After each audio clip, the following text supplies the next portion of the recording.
എന്നെ ഓർമ്മയുണ്ടോ മക്കളെ? ഞാനാണ് നിങ്ങളുടെ സ്വന്തം മുത്തശ്ശി. എൻ്റെ പേര് തിരുവനന്തപുരം. അറിയോ, എനിക്കിന്ന് 75 വയസ്സായി. നിങ്ങൾ എന്നെ നല്ല രീതിയിൽ നോക്കിയത് കൊണ്ട് ഞാൻ ഇന്നും ഒരു യൗവന തിളക്കത്തിലാണ്. പ്രായം വെറും നമ്പർ മാത്രമായിട്ടാ എനിക്ക് തോന്നുന്നേ. എൻ്റെ മുഖമുദ്രയായി പത്മനാഭ സ്വാമി ക്ഷേത്രമാണ് എനിക്ക് പേര് വരാൻ തന്നെ കാരണം. കല്ലും കരടും കാഞ്ഞിര കുറ്റികളും മുള്ളും മുരടും മൂർഖൻ പാമ്പുകളും നിറഞ്ഞിരുന്ന എന്നെപ്പറ്റി പണ്ട് CV രാമൻ പിള്ള ചരിത്ര നോവലായ മാർത്താണ്ഡവർമ്മയിൽ പറഞ്ഞിട്ടുണ്ട്. അനന്തൻകാട് എന്നായിരുന്നു അന്ന് എൻ്റെ പേര്. പക്ഷേ ഞാൻ ഇന്ന് ആ കാടല്ല. എൻ്റെ മാറ്റം നിങ്ങളും കണ്ടില്ലേ കുഞ്ഞുങ്ങളെ? ഞാൻ ഇന്ന് ഒരു വലിയ നഗരമാണ്. പോരാത്തതിന് 2 രാജ്യങ്ങളുടെ തലസ്ഥാനമായിരുന്ന എനിക്കിപ്പോൾ ഒരു പദവിയും കൂടി ഉണ്ട്. എന്താണെന്നല്ലേ? തലസ്ഥാന പദവി. പേരിലും ഞാൻ ഇത്തിരി പരിഷ്കാരമൊക്കെ കൊണ്ടുവന്നു. തിരുവനന്തപുരം ആയിരുന്നു ഞാൻ, ഇപ്പോൾ തിരുവനന്തപുരമായി. തിരക്കേറിയ വീഥികളും വാണിജ്യ മേഖലകളും ഭൂവൈവിധ്യവും ഒക്കെ ആയപ്പോൾ മഹാത്മജി പോലും എന്നെ നിത്യഹരിത നഗരമെന്ന് വിളിച്ചു. എൻ്റെ ഹൃദയത്തിൽ നിയമസഭയും സെക്രട്ടേറിയറ്റും ഒക്കെ വന്നു.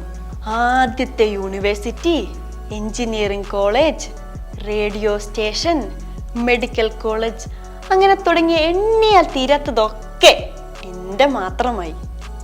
1949 ജൂലൈ 1 തിരുവിതാംകൂറും കൊച്ചിയും ഒന്നായി പോയി മക്കളെ.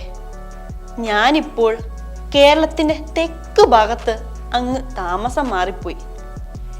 എനിക്ക് അയൽക്കാരായി കൊല്ലവും പത്തനംതിട്ടയും ആലപ്പുഴയും തമിഴ്നാടും അറബിക്കടലും ഒക്കെ ഉണ്ട്. EMSും EK നായനാരും R ശങ്കരനും K കരുണാകരനും എൻ്റെ മണ്ണിൽ കാലുറപ്പിച്ച മക്കളാ. സമരമുഖങ്ങളെ മാറ്റിമറിച്ചതും ഞാൻ തന്നെ. എൻ്റെ പ്രദേശത്തുള്ള ചെമ്പഴന്തിയെ പറ്റി അറിയില്ലേ മക്കളെ?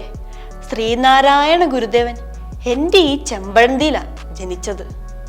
എൻ്റെ അരുവിപ്പുറം ഗ്രാമത്തിലാണ് ശ്രീനാരായണ ഗുരു സ്ഥാപിച്ച ശിവക്ഷേത്രം ഉള്ളതും.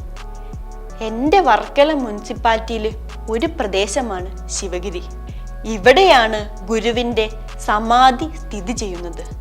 ശാരദാ ദേവിക്ക് സമർപ്പിച്ചിരുന്ന ശാരദാ ക്ഷേത്രം ഗുരു നിർമ്മിച്ചതും ഇവിടെയാണ്. ശിവഗിരി കുന്നിൻ മുകളിലാണ് 1904 ശിവഗിരി മഠം സ്ഥാപിച്ചത്. ഒരു ജാതി, ഒരു മതം, ഒരു ദൈവം എന്ന തൻ്റെ ആശയം പ്രചരിപ്പിക്കുന്നതിനായി ഗുരു സ്ഥാപിച്ച അദ്ദേഹത്തിൻ്റെ ശിഷ്യന്മാരുടെയും സന്യാസിമാരുടെയും സംഘടനയായ ശ്രീനാരായണ ധർമ്മ സംഘത്തിൻ്റെ ആസ്ഥാനം കൂടിയാണിത്.